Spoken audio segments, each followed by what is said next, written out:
De retour sur le plateau des 24 heures chrono de l'International. Et bien évidemment, nous sommes maintenant à la 15e ville, la 26e émission de cette 12e session. Et bien évidemment, nous arrivons enfin au Chili, à Santiago. Et bien évidemment, vous pouvez nous commenter, vous pouvez réagir sur hashtag 24hchrono.tv. Alors, j'accueille pour le Chili, j'accueille Marie-Laure Charles. Bonjour. Bonjour. Donc Marie-Laure, vous avez longtemps œuvré au Chili. Absolument. Et donc, vous pouvez nous en dire un peu plus ? Ça fait 23 ans que je travaille. J'ai eu l'immense bonheur et privilège de diriger le groupe Thales. J'étais basée au Chili. Je dirigeais plusieurs pays, l'Argentine, le Pérou, la Bolivie, depuis le Chili. Et depuis, c'est une grande histoire d'amour avec le Chili. D'accord. J'accueille Dominique Massenet. Alors Dominique, vous êtes, on va dire vigneron, mais en fait, vous faites tellement de choses qu'on va se limiter dans un premier temps à vigneron. Je suis viticulteur, oui. Vous êtes viticulteur. J'ai connu le Chili vers la fin des années 80. J'ai connu le Chili par hasard. J'ai découvert qu'il n'y avait pas de phylloxéra. J'y ai installé un domaine, Château Los Boldos, qui a été connu dans le monde entier. Domaine que j'ai vendu il y a 10 ans. Et aujourd'hui, je suis dans une boutique winery de Noum Massenet. D'accord, merci beaucoup. Margarita, alors vous, Margarita, vous êtes sur l'aspect plutôt en conseil et en approche interculturelle ? Bonjour, oui, je suis consultant en management interculturel, 25 ans de travail dans l'international et dans l'entreprise privée. Donc, je fais du consulting. Très bien. Et Carélia, donc vous, Oui. vous faites du recrutement. Alors oui, je fais du recrutement, donc je suis chilienne de sang. Et j'ai vécu entre la France et le Chili et actuellement je suis revenue donc m'installer à Paris depuis 1 an et demi et je travaille effectivement dans les ressources humaines et plus particulièrement dans le recrutement. Très bien. Voilà. Alors, si on devait dire quelques mots un peu sur le climat des affaires, Marie-Laure, vous diriez quoi en ce moment sur le Chili ? On a des ruptures en ce moment sur le Chili, donc quelques commentaires quand même. On a un nouveau président depuis 2 jours. C'est Oui, voilà. Monsieur Piñera, qui est l'ancien président. En fait, ils se sont interchangés, on va dire, avec Madame Bachelet. C'est un coup l'un, un coup l'autre. Et là, le climat des affaires est reparti. La bourse va beaucoup mieux. Tout va beaucoup mieux. Il y a une croissance normalement qui devrait arriver. Donc, Dominique, vous nous disiez en préparant l'émission, on a une réaction de la bourse de 7% de hausse. Oui, le jour de l'élection de Piñera, la bourse a monté de 7%. J'ai l'impression que la confiance est en train de revenir, parce que ça ne revient pas du jour au lendemain. Mais on parle déjà pour l'année 2018 d'un taux de croissance de 3,5%, certains vont jusqu'à 4%, alors que Mme Bachelet termine l'année 2017 avec un taux de croissance d'1,2, peut-être 1,4. Oui, on est sur un point de rupture qu'il va falloir qu'on observe. Ça va justement être l'objet de notre émission. Alors, on va aller interroger Jean-Christophe Puech. Comment expliquez-vous que le secteur des énergies renouvelables soit particulièrement dynamique aujourd'hui au Chili ? Le gouvernement chilien s'est engagé résolument dans une transition énergétique vers un monde à bas carbone. Alors pourquoi le Chili en particulier se prête à cette transition ? Il y a 2 raisons principales. La première, c'est que le pays présente un excellent ensoleillement, voire un ensoleillement exceptionnel, en particulier dans le nord du pays. Et deuxièmement, avec ses 4000 km de côte le long de l'océan Pacifique, il y a un potentiel éolien tout à fait important. Alors, cette transition énergétique, le gouvernement chilien a fixé des objectifs extrêmement forts et clairs. C'est de passer de 20% d'énergie renouvelable dans le mix énergétique en 2017 à 90% en 2050. Ce sont des objectifs évidemment très ambitieux. Et ma foi, EDF Énergie Nouvelle prétend participer de cette transition et apporter tout son savoir-faire pour que ça devienne une réalité.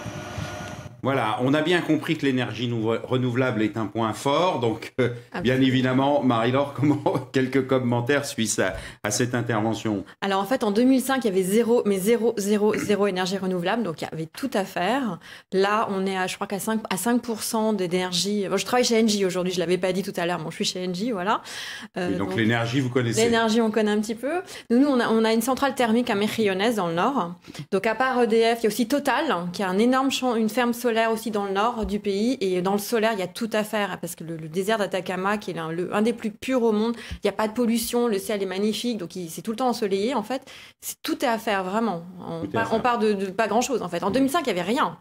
Donc on est sur les secteurs d'énergie est très très fort au Chili. Enfin, il y a un vrai développement. Il y a un vrai développement, voilà. Il y a l'éolien aussi, la DCN, donc qui est maintenant Naval Group, a aussi testé en mer. C'est dommage que Philippe Ferge ne soit pas là, c'est le patron de Naval Group Chili. Donc je pensais qu'il allait en parler. Enfin voilà, mais donc c'est vraiment, il y a tout à faire, n'hésitez pas. Et le climat des affaires est très bon. Très bon. Je pense qu'on va en parler tout à l'heure. On va en parler. Alors, l'énergie renouvelable, la partie viticole, il y a encore des choses à faire. Oui, bien sûr, mais avant de parler de la partie viticole, je voudrais préciser également que dans le monde entier, aujourd'hui, on a décidé de passer à la voiture électrique. La voiture électrique, c'est du cuivre, c'est du lithium. Or, le pays qui détient le cuivre et le lithium, c'est le Chili. C'est le Chili. Donc, l'avenir, oui, les affaires sont bonnes. Le secteur minier, c'est bon. Il faudra attendre un petit peu, mais je crois que oui, il faut venir. Il faut venir. Et simplement sur les autres secteurs, donc on a vu l'énergie, on voit le secteur minier. Alors, en général, je répondrai de la manière suivante, spécialement aux auditeurs, aux jeunes qui nous écoutent. Il faut venir en ciblant ce que l'on veut faire ce qui n'existe pas, ou mieux faire ce qui existe. C'est simple. Ouais, c'est simple. Sachant que le Chili produit peu, hein, donc ils importent tout, beaucoup. Ce qu'ils produisent ici, c'est le saumon. Donc il y a des grosses fermes de saumon. D'ailleurs, les Norvégiens ont beaucoup investi au Chili. Si vous mangez des sushis à Tokyo, il y a de fortes chances que ce soit du saumon chilien, c'est vraiment fort. Dans le sud, il y a beaucoup de fruits, légumes, les avocats, etc. Ils sont très très bons là-dedans. Mais tout le reste est importé, donc voilà, il faut bien la technologie. Il y a beaucoup de choses à faire et on Je peux vous donner quelques exemples. Je cite régulièrement, le Chilien a découvert en général le luxe. Faire des cuisines de luxe, faire des salles de bain de luxe. Mais c'est un pays où il y a toujours du soleil. Il n'y a pas, par exemple, de couverture de piscine. C'est très rare de voir une couverture électrique. Ça, c'est des domaines simples qui ne nécessitent pas de beaucoup d'argent à mettre en œuvre. Gros investissement. Alors justement, on va aller voir Véronique Guerra-Ruel. Le Chili est-il un pays business-friendly ? Le Chili est aujourd'hui reconnu comme le Silicon Valley parce qu'il y a beaucoup d'entreprises et de start-up qui sont en train de s'implanter au Chili parce que le gouvernement chilien a créé depuis une décennie d'années une institution gouvernementale qui s'appelle Corfo qui cherche à développer le pays. Et ils ont découvert que pour développer le pays, ils avaient besoin d'innovation et que cette innovation était apportée dans une grande partie par des start-up qui étaient étrangères. Alors, ils ont créé un instrument local qui s'appelle Startup Chile, qui cherche à financer les développements en innovation des start-up étrangères qui veulent s'implanter au Chili. Margarita, une réaction suite à cette Oui, tout à fait. Non, le Chili, aujourd'hui, on peut dire que c'est un pays pour les affaires. Vous pouvez créer une entreprise en 24 heures par Internet. Et donc, il y a les programmes aussi de Startup Chile. Et il y a même au niveau de la Corfo qu'elle a parlé, un comité pour les inversions étrangères. C'est un comité qui gère plutôt les inversions de montants substantifs. Mais si vous êtes un petit ou un jeune entrepreneur, vous allez voir, le programme Startup Chile va vous accompagner parfaitement. Parfaitement. Et ici, autour de la table, on a quand même 2 conseillers du commerce extérieur de la France. Donc, on a le côté chilien et puis on a le côté français qui peut nous mettre en contact avec ces organisations. Alors, pour créer une entreprise au Chili, comment ça se passe ? C'est très simple, hein. Comme vous venez de le dire, en 24 heures, c'est possible. Et j'ajouterais également que les crédits bancaires sont beaucoup plus faciles à obtenir qu'en France. Si votre projet est viable, la banque suit. Évidemment, il faut un peu de garantie, mais c'est plus facile qu'en France. Dans la vie de tous les jours, eh bien, c'est toujours pareil. Je crois que n'importe qui n'est pas chef d'entreprise, hein. Il faut savoir ce qu'on veut. Il faut avoir de la fermeté dans un gant de velours. Pour la fiscalité, si vous êtes intéressé par la fiscalité... C'était ma question suivante. Mais vous faites les questions, les réponses, on avance. En ce moment, c'est un peu compliqué puisque Mme Bachelet avait changé plein de choses. L'impôt sur les sociétés de l'ordre de 20%. Si on rapatrie cet argent à l'extérieur du Chili, on repaye 15%. C'est-à-dire que c'était un total de 35%. Et c'était surtout des réformes extrêmement opaques que personne ne comprend. Pour la première mise en œuvre de cette fiscalité, là, au mois de fin avril, 30 avril, Piñera a déjà annoncé qu'il allait repousser cette date parce qu'on ne sait pas trop où on va. Pour le moment, c'est 20% l'impôt sur les sociétés, plus 15 si l'argent ressort. Et à titre privé, c'est de 0 à 40 selon les tranches dans lesquelles vous touchez votre salaire. Sur la partie visa pour aller sur place, comment ça se passe? C'est assez En tant simple. qu'Européen, pour 3 mois, c'est rien. Hein. C'est avec notre passeport normal. Et après, il y a des sociétés qui s'occupent de ça. Ça dépend si on est expatrié, si on est contrat local, ça dépend de pas de choses, mais c'est assez facile. Hein. C'est assez simple. Par contre, le Chili, ça paraît très bureaucratique comme ça, mais quand on connaît les pays alentours, en fait, c'est un paradis, vraiment. Bon, si dans un petit document, on vous dit de mettre en majuscule noire, mettez en majuscule noire, sinon le fonctionnaire en face de vous, il est perdu. Mais si vous suivez bien les règles, c'est assez facile, c'est simple, il n'y a pas d'argent dessous table à donner pour avoir vos documents. Les choses sont propres. Les choses sont propres. Ça, c'est vraiment agréable. Les choses sont propres, il y a du soleil Absolument. et les Chiliens ont envie de réinvestir leur pays. Donc, il y a une opportunité. Et vous pensez que c'est une véritable entrée, justement, sur ce continent? Ah oui, oui, tout à fait. Le Chili, aujourd'hui, est en train de devenir une plateforme, hein, parce qu'on a des accords avec presque tous les pays et surtout 64 économies, dont oui, l'Union et européenne. surtout l'association du Pacifique. Hein. Aujourd'hui, l'entrée au Pacifique, ça vient pour le Chili. Ça se fait par le Chili. Oui, par le Chili. À l'Alliance du Pacifique, c'est Pérou, Colombie, Mexique. Voilà, c'est 40% du PIB d'Amérique latine. qui faut le s'ouvre vers savoir. les États-Unis. Voilà. C'est ça l'important. Ouais. Et vers l'Asie. Et Et vers l'Asie, c'est vers ça l'Asie. qui est Absolument. très important. Mm. Et donc, le Chili est aujourd'hui une plateforme. On parle toujours que le Chili a un marché très petit. Mais c'est vrai, mais néanmoins, vous pouvez aller C'est la porte vers ailleurs. C'est la un autre porte, grand marché. pour la Absolument. plupart des pays. Mm. Parce qu'on a des accords de libre-commerce avec presque tous les pays. Mm. C'est le premier pays de l'Amérique latine qui a eu un accord de libre-commerce avec l'Union européenne. Mm. C'est le premier pays qui a eu un accord de libre-commerce avec les États-Unis et le Canada. Les Chiliens, on n'a pas besoin de visa pour aller aux États-Unis. C'est le seul pays d'Amérique latine. Un État humble, évidemment. Ce qui veut dire 0% de droit de douane. C'est ça que ça veut dire. Oui, c'est ça que ça veut Il y a dire. des droits des douanes. Voilà, mais Donc, c'est zéro. Enfin, c'est Donc, rien. s'implanter. 6% en fait. Oui, enfin, c'est comparé aux autres Oui, pays comparé, alentours, c'est rien. Rien du tout. Comparé au C'est- Brésil, Ouais, c'est... non, au Brésil, Non, mais- c'est l'horreur. Non, mais ça, taxe c'est... sur taxe sur taxe sur taxe sur taxe au Brésil, c'est C'est un peu surréaliste. c'est surréaliste. Donc voilà, Chili à côté, c'est le paradis. Ça fait 2 fois que je le dis, mais je le confirme. On a compris, Marie-Laure, le Ouais, Chili. je voudrais juste c'est le paradis, rajouter oui. qu'effectivement, il y a beaucoup d'entreprises qui s'installent donc comme plateforme d'abord au Chili et qui ensuite font par exemple une sorte de test sur le marché chilien et ensuite ça leur permet de rayonner sur la partie d'Amérique latine de façon plus internationale. Donc c'est vrai que c'est une très bonne Et en plateforme. partant d'un pays sur place, c'est Absolument. beaucoup plus simple que de Absolument. partir directement de France. Et un pays sérieux. Oui. Très sérieux. Alors, simplement, ok, je suis chef d'entreprise, j'ai l'intention de monter des couvertures de piscine électrique au Chili. La main-d'œuvre, comment ça se passe? C'est facile à recruter, elle est qualifiée. L'école est très bonne, le niveau de l'école est assez bonne, enfin très bonne. Hein. Alors, je On suis a un peu dit- plus nuancé. Ça devient très, très compliqué, la main-d'œuvre, parce que la bonne main-d'œuvre est volée par le voisin. Et aujourd'hui, trouver des gens qualifiés, il faut payer cher. Et attention, c'est des salaires dignes de l'Europe. Hein. D'accord, donc Et on il y a un problème au niveau aussi de l'éducation technique au Chili. Mm. Je crois que c'est un peu... L'éducation en général est bonne, surtout si on le compare au reste de l'Amérique latine, malheureusement. Mais c'est vrai que dans le niveau technique, on a des problèmes pour trouver aujourd'hui, ou ils vont s'expatrier dans d'autres pays. Et vous aviez une filiale à un moment, enfin, vous avez revendu cette partie sur le luxe. Oui, j'étais à l'origine du magasin Hermès, Alonso de Cordova, que j'avais en partenariat avec la maison Hermès de Paris. Et on a été, je crois, une des premières sociétés de luxe à s'installer au Chili. Alors évidemment, au début, ça fait un petit peu beaucoup de bruit. Comment? Des cravates à ce prix, c'est pas possible, on n'avait pas vu ça. Et puis ça a mis son temps et finalement, c'est devenu normal. C'est devenu normal. Mais au Chili, à Alonso Córdoba, il y a un mall du luxe. Il y a un mall du luxe. Il y a un mall du luxe. Absolument. Ouais.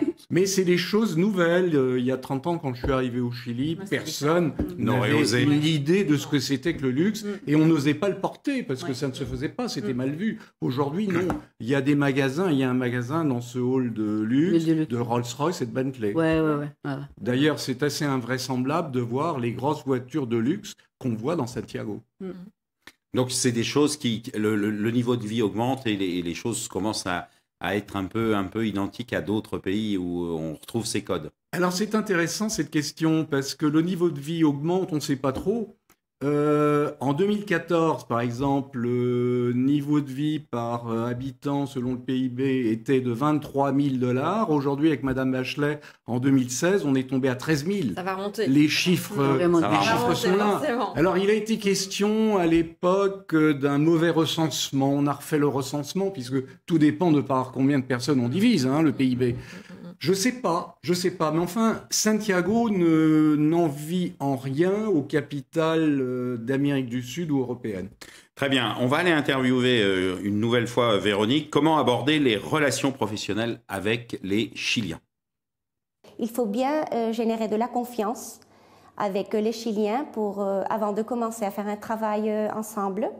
Et une fois la confiance est gérée et créée, il faut maintenir ce réseau de confiance. Et pour maintenir ce réseau, il faut bien formaliser les accords. Au Chili, tout ce qui n'est pas écrit et n'est pas formalisé ne compte pas.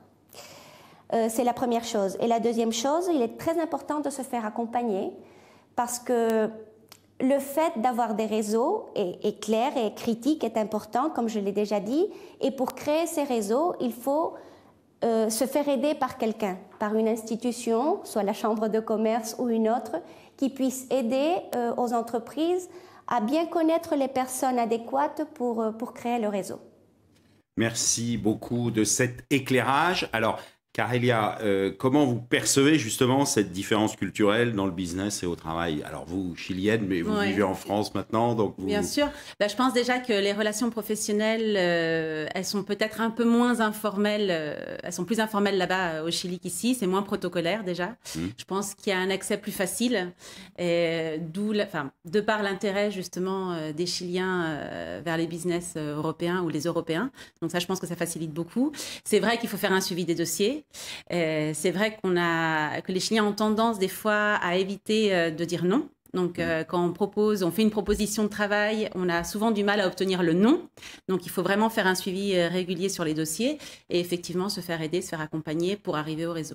Comment vous accompagnez justement les entreprises dans l'interculturel par rapport au Chili? Bon, dans l'interculturel, vous savez, moi, j'ai fait pas mal de travail de coaching de expatriés qui vont au Chili et j'ai eu des feedbacks assez positifs. Ils ne se sentent pas si dépaysés qu'on pourrait imaginer. Mais il y a des différences quand même. Il y a par exemple, il y a un cadre de EDF qui m'a fait un feedback très drôle parce qu'il a inventé un mot qui s'appelle le présentéisme. Les Chiliens aiment rester au bureau jusqu'à tard pour faire semblant qu'ils travaillent. Mais je crois que la différence, les chocs culturels n'est pas si fort, par exemple, si on allait en Chine. Oui. Je crois que c'est quand même des on cultures plus ou moins. On parle même du Chili comme l'extrême Occident. Donc je crois que les chocs n'est pas si fort. C'est l'Europe au soleil, en fait. Et puis surtout, ce qu'on se disait en préparant l'émission, c'est vrai qu'ils nous adorent. Nous, les Européens, on est très bien vus au Chili, ce qui n'est pas du tout le cas dans les pays voisins. Donc, il faut vraiment en profiter. Si on a un nom étranger, il faut surtout bien le mettre. C'est un plus, vraiment. Européen, parce que si vous êtes haïtien ou... Oui, européen de la vieille Europe. Voilà, je suis bien d'accord. Européens, parce qu'ils viennent tous de l'Europe, en fait. Oui. Mais ils sont très attachés. Ils sont très attachés. Dominique, votre perception, vous, après tant d'années au Chili? Alors effectivement, le Chili est un pays de réseau. Maintenant, pour les investisseurs qui nous écoutent et qui souhaitent venir au Chili, je dirais attention, c'est une question de taille. Il est certain qu'un grand groupe aura un partenariat privilégié, connaîtra son actionnaire, etc. Les petits, moi je dis attention, les petits, allez-y seuls. Moi, au Château Los Boldos, j'étais 100% propriétaire. Aujourd'hui, dans mes affaires, et à part Hermès, j'étais toujours 100% propriétaire de mes affaires. Il faut quand même préciser aux auditeurs qui nous écoutent ou qui nous regardent, la justice ne fonctionne pas au Chili. Ça veut dire que tant que les affaires vont bien, tout va bien. S'il y a un problème, on est vraiment en face d'un problème.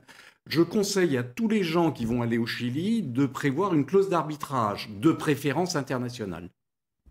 C'est clair. C'est très clair. Alors, on va faire juste un petit dernier conseil en management, peut-être, sur l'aspect, comment vous avez vécu cet aspect au quotidien, au travail? Un point particulier que vous voudriez, un regard particulier? Les Chiliens travaillent plus au feeling que nous, beaucoup plus. D'accord. Ils sont plus, je fais confiance ou pas. Oui. Voilà. Oui. Très bien, vous Et c'est confirmez? sur la durée, c'est Oui. sur la durée. Vous Sur confirmez. la Vraiment. longueur, je pense, oui, effectivement. Ouais. Elle parlait de confiance, je pense que c'est vrai. Il faut Oui. savoir développer la confiance Et sur la la longueur. Et là, il faut du Et temps. la confiance, c'est du temps. Oui, C'est du temps, exactement. exactement. Absolument. Exactement. Très bien, on se retrouve dans quelques instants après cette petite page de pub.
De retour sur le plateau de TV5 Monde pour les 24 heures chrono de l'international. Et comme je vous le rappelle, nous sommes à Santiago, au Chili.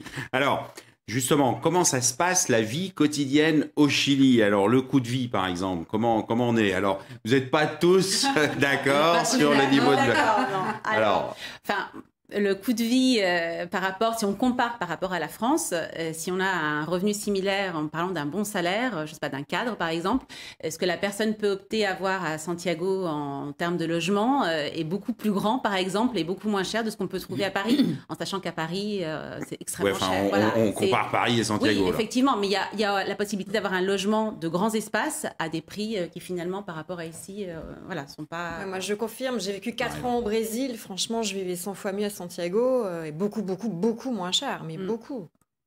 Et le Brésil, c'est à côté, quoi. C'est pas Paris. Hein. Le logement? C'est-à-dire que si on a les moyens, eh bien, effectivement, on vit très bien à Santiago. Maintenant, j'essaie quand même d'informer. Le salaire minimum est de 270 000 pesos, c'est-à-dire 400 euros. Mhm. Et le salaire médian est d'environ 700 euros. Mhm. Alors, si on vit avec des salaires chiliens, je peux vous dire qu'on tire la langue. Mais c'est là où Oui, si Marie, vous avez un salaire français ou européen, vous vivez comme un roi au Chili. Oui, bien évidemment. C'est évident, Ça, je mais confirme. c'est vrai C'est que sûr, le c'est sûr. salaire moyen, un peu le niveau de vie, c'est cher. Alors, sur la qualité de vie, on parle de temps en temps quand même si tout est magnifique au Chili. On a bien compris. On parle de temps en temps. On parle de temps en temps de pollution quand même au Chili. Oui, alors, Ouais. juillet, août, c'est une Oui. horreur. Juillet, août, c'est l'horreur. C'est l'hiver, donc au Chili. Et Santiago est dans une cuvette, en fait. Donc il y a une pollution. Enfin, c'était trois cotons tous les soirs. Hein. Ouais. C'est un des pays les plus. Santiago, c'est une des villes les plus polluées au monde avec Mexico et Tokyo. Mais c'est que en ça hiver, va. en C'est hiver. que Juillet, juillet, oui, août. juillet, C'est août. que juillet, août. Mais ce qu'il faut savoir, c'est vraiment, enfin, quand on a des enfants, par exemple, en bas âge, c'est vraiment, c'est problématique parce qu'il y a des problèmes respiratoires. Voilà, c'est les personnes âgées et les enfants qui sont les plus touchés quand il y a des périodes critiques de pollution. Voilà. Mais les Alors, gouvernements. je voudrais préciser que là aussi, il n'y a pas vraiment la volonté politique de décontaminer. Parce que cette contamination, elle vient de toutes les entreprises qui sont concentrées dans Santiago. Il faudrait qu'on fasse des avantages fiscaux pour qu'on aille en province, etc.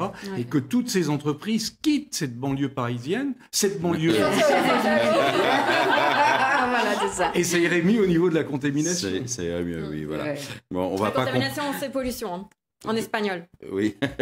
Oui, tu as raison. Pollution. Oui, voilà, on avait fait la traduction, mais vous avez raison, vaut mieux l'aborder. Et vis-à-vis de la vie au quotidien, comment ça se passe, les restaurants, les choses comme ça, c'est assez facile. Oui. Oui, dans les prix, c'est correct. Le C'est comme le Chili a une logement, offre culinaire internationale. Hein. Ouais. Vous avez des endroits, vous avez la cuisine de partout dans le monde à Santiago. Ça se développe de plus en plus, en plus. Tout Oui. ce qui est le circuit gastronomique se développe énormément. Très bien. Alors, puisqu'on parle de cuisine et de restauration, on va revenir quelques instants sur la vigne. Oui, alors la vigne, elle est présente au Chili depuis finalement la conquête avec Christophe Colomb, puisque pour dire la messe, il fallait du vin, et pour avoir du vin, il fallait planter de la vigne. Alors, quelle est la particularité du Chili et qu'est-ce qui a fait venir la famille Massenet au Chili? C'est très simple, c'est que j'ai découvert par hasard que le Chili était vierge de phylloxéra. C'est le seul vignoble au monde où il n'y a pas de phylloxéra. Alors la décision a été très vite prise et puis finalement c'est un vin pratiquement biologique, un vin pratiquement naturel puisqu'il y a très peu de traitements, on traite du soufre, etc. Et voilà, ça s'arrête là. C'était une petite partie, une petite enveloppe comme ça, enfermée, toute seule. Voilà. Exactement. Ce qui a permis justement de faire du vin de qualité très vite. C'était le seul pays au qui début, n'a pas eu la phylloxéra. alors au début, on disait il n'y a pas de phylloxéra parce que le Chili est tellement isolé, il n'est pas arrivé. Mais c'est pas vrai puisque la Nouvelle-Zélande, c'est l'île la plus isolée, il y a du phylloxéra. Ouais. Alors on disait oui, mais comme au Chili il y a de l'irrigation, l'insecte se noie. C'est pas vrai puisqu'en Argentine il y a de l'irrigation et Ah voilà, il y a du phylloxéra. il y a Alors, eu- on pense que ça vient Le Chili est sous du cloche. cuivre. Ça vient du cuivre Ah parce oui. que Ok. chaque fois qu'il y a de la vigne, on arrose. Et quand on arrose, il y a l'eau qui a quelques milligrammes de cuivre Qui a protégé. qui a protégé Naturellement. naturellement le pays de l'insecte. Voilà, donc on a toute l'histoire de la vigne du Et au Chili. Chili, on a le Carmenère qui avait disparu de France, en fait. Alors le Et maintenant, Carmenère, qui est un revient en cépage France. d'origine bordelaise, qui Oui, avait été voilà. complètement abandonné, perdu. On l'a retrouvé par hasard au Chili, parce qu'il faut savoir que les immigrants au siècle dernier, qui partaient, ils avaient avec eux des boutures, Eh oui. des graines, etc. Et on a replanté tout ça au Chili, et aujourd'hui le Chili, c'est le reflet du vignoble bordelais avant que le bordelais soit atteint du Soit phylloxéra. du phylloxéra. Donc on est sur un petit retour de l'histoire dans la Exactement, vigne. et c'est ce qui explique que les vins basiques chiliens sont extrêmement bons. Sont extrêmement bons. Exactement. D'où donc c'est grâce à nous, quoi, en fait. Je pense que l'arrivée des Français, l'arrivée Non, c'était une des plaisanterie. Européens Excusez-moi, mes a amis amené chiliens. énormément c'était de une plaisanterie. choses dans les techniques, dans le matériel, dans la Du coup- matière, dans du la coup- taille, etc. Du Ah, coup, peu de l'éducation. pesticides et typiquement, Exactement. on est dans le bio depuis très longtemps. Exactement. Très bien, on va aller aborder le sujet suivant avec Laure-Hélène Filol sur qu'en est-il de la sécurité à Santiago. Santiago est une ville assez sûre, bien sûr, c'est une mégalopole où il existe une certaine insécurité dans certains quartiers. Il faut bien sûr faire attention à vos effets personnels et bien sûr ne pas montrer des excès de richesse ostentatoires dans les lieux plus publics ou plus touristiques. Mais en général, c'est une ville assez agréable où on peut se promener.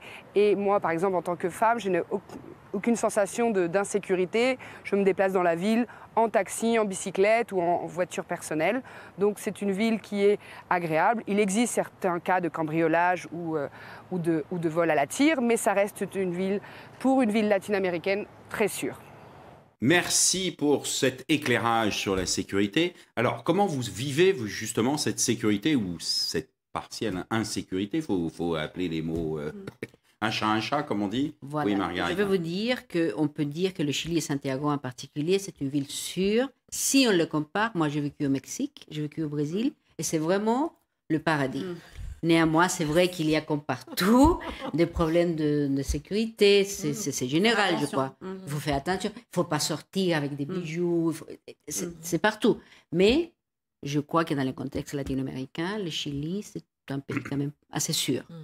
Alors justement, Dominique, vous pensez qu'il y a quand même un changement ces dernières années? Il faut être de toute façon low profile.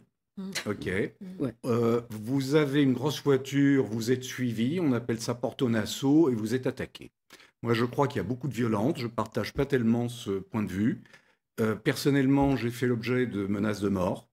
Personnellement, je suis armé. Il y a beaucoup de violence. C'est pas drôle, là, du coup. Non, pas du tout. Hein. Nous, on compare avec les pays alentours, Ouais. en fait. Oui. C'est pour Ouais. ça, c'est en On comparaison. compare avec c'est le- en parce qu'au comparaison. Brésil- Nous, au Brésil, il y a des morts tous les jours, mais tous les jours. À Puis au Santiago, il n'y a Mexique, pas les morts tous quand les ils jours. séquestrent Au Mexique, Express, ouais. ce Au genre de Mexique, choses. à Sinaloa, il y a 8 morts par minute. Ouais, c'est énorme. Il faut comprendre que l'immigration récente ouverte par Mme Bachelet a ramené énormément de gens qui n'ont pas de travail. Le trafic de drogue est devenu généralisé. Lorsqu'il y a de la drogue, il y a de la violence. Il y a forcément de la Tout à fait. violence, oui. Ouais. Donc il y a des choses qui vont peut-être rentrer dans l'ordre dans les mois à venir, mais espérons. Espérons. Voilà. Et alors, quand on dit sécurité, assez souvent dans ce genre d'émission, on parle aussi santé. Le système de santé, bon niveau de système de santé. Alors, bon niveau de système de santé si on a les moyens de se payer un bon niveau de système de santé. C'est-à-dire que c'est pas accessible à tout le monde. Donc, voilà, c'est pas... L'accès à la santé et à l'éducation n'est pas pareil pour tout le monde. C'est un bon niveau de santé, mais c'est privé. Ah oui, Voilà. absolument. Mais c'est Alors- les entreprises qui payent. Moi, chez TS, je payais, ça s'appelle ISAPRE, c'est un genre de mutuelle en France, Ouais. en fait. Si les Et- entreprises payent, Payent la vos mutuelle. salariés Ouais. sont bien Ah, couverts, pas de en fait. souci. Avant les années 90, on avait un système comme en Europe. Après les années 90, c'est une privatisation de l'éducation et de la santé. Et on est dans le système de capitalisation comme aux États-Unis. Justement, en parlant d'éducation, on va aller voir Régis Hautecoeur, qui est le chef d'établissement du lycée Antoine de Saint-Exupéry, bien évidemment le lycée français de Santiago. Alors, quel enseignement au lycée Antoine de Saint-Exupéry? Nous proposons une double voie, bac PSCU, la voie PSCU permettant d'entrer dans les universités chiliennes, la voie bac permettant évidemment d'aller dans le système français et dans d'autres systèmes internationaux. Notre projet éducatif séduit grâce à son approche bilingue, biculturelle. On insiste beaucoup pour que les élèves maîtrisent en public parfaitement le français, comme évidemment l'espagnol.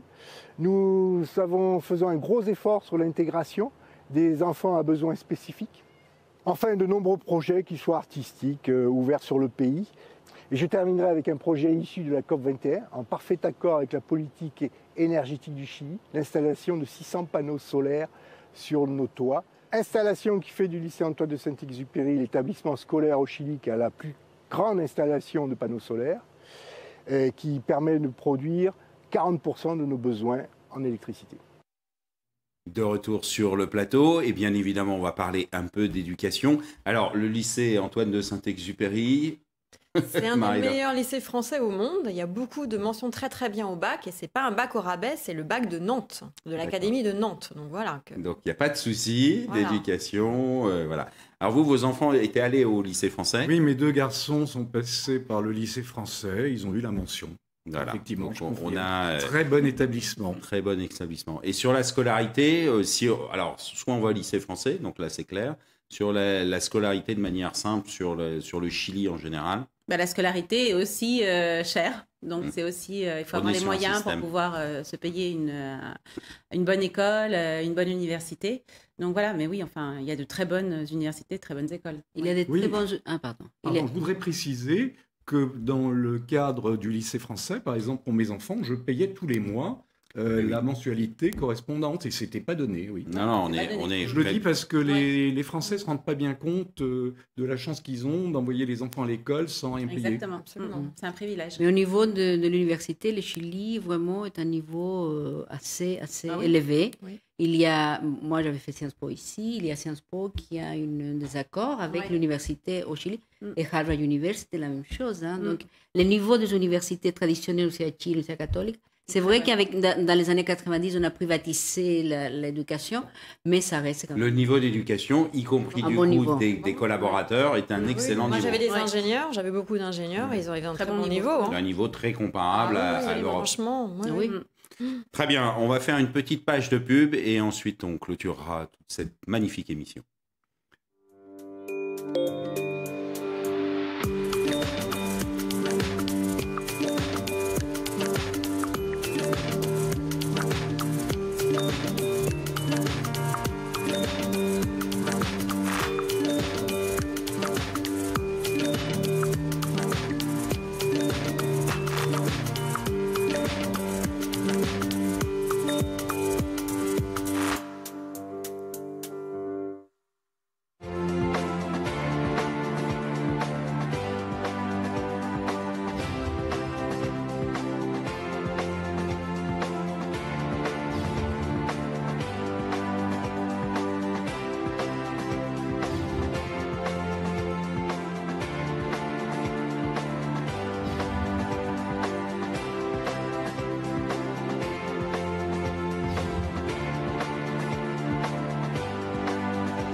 De retour sur le plateau de TV5 Monde pour les 24 heures chrono de l'international et bien évidemment clôturer cette émission sur le Chili. Alors juste pour compléter un peu ce qu'on avait juste avant, on a un tel niveau que quand on est français et qu'on arrive sur place, vous disiez... C'est pas toujours facile effectivement parce qu'il y a de très bonnes écoles, très bonnes universités à un très haut niveau, comme disait Margarita, avec beaucoup d'accords des fois à l'international. Oui. Et c'est vrai que quand les Français arrivent sur place et pensent trouver un travail rapidement, c'est pas toujours vrai, c'est pas toujours la réalité parce qu'il y a une concurrence qui n'est pas moindre. Et pour ça, vous pouvez aller à la Chambre de commerce, dont on a vu la présentation tout à l'heure. Il y a une bourse à l'emploi, en fait. Donc, c'est sur Internet, Cámara de Comercio Franco-Chilena.cl. Et vous avez des postes à pourvoir. Hein, donc, n'hésitez pas à regarder. Très bien. Les Chili a des capacités nationales. Juste un petit dernier point, quand même. La notion sortie culturelle, Santiago.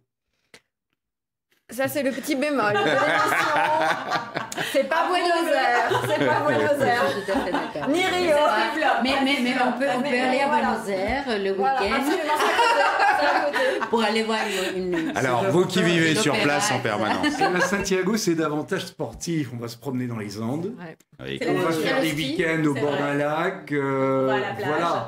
Voilà, il y a très belles choses à faire. Il y a très belles choses à faire. Du outdoor. Ce n'est pas beaucoup d'intellectualité peut-être, mais on peut aller en Argentine. Et puis, on a une communauté française qui, manifestement, est bien accueillie. Et puis, ils n'ont pas que du Morito, ils ont aussi d'un excellent vin de chez notre ami Dominique Massenet. C'est plus que ça, au Chili. Je sais, non, je sais. Non, c'est juste une petite blague avec mes amis de la technique. Il fallait absolument que je dise ce mot. Voilà.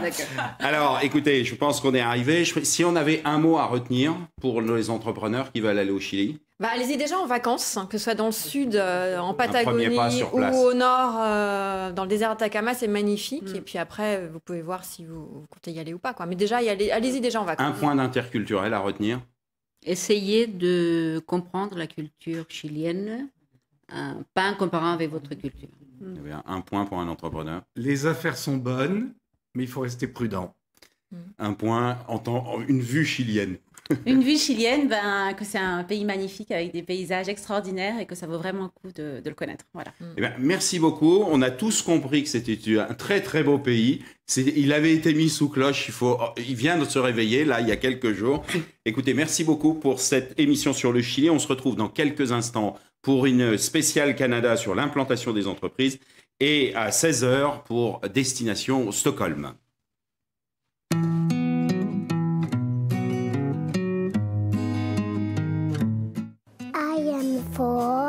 I can read and I can write. C'est 4 ans, je sais lire et je sais écrire.